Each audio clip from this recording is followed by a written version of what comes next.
তুমি ফট করে এই সুযোগে রান্নাঘরে চলে এলে কেন?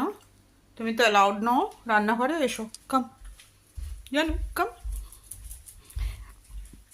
দেখি তো ও খায় কি না, এটা ওর ভালো লাগে কি না। ও, আমি দাঁড়ালে অসুবিধা আছে খাওয়ার সময়? ভালোই তো খাচ্ছে। যদি ওর ভালো না লাগে ওরা তো স্মেলটা নিয়েই সরে যায়, তার মানে এই খাবারটা ওর ভালো লাগছে। Not a bad idea. তাহলে সব সময় ওই যে বাইরে কি হলো, ওরকম করছো কেন? এটা কি ছিল, এই সাউন্ডটা এরকম করলো কেন? এ তো আচ্ছা মুশকিল, এগুলো একা একা কি করে বুঝবো? এরকম ফট করে ওরকম আওয়াজ, একটা আওয়াজ করলো কেন? ভাত তো খাই, অসুবিধা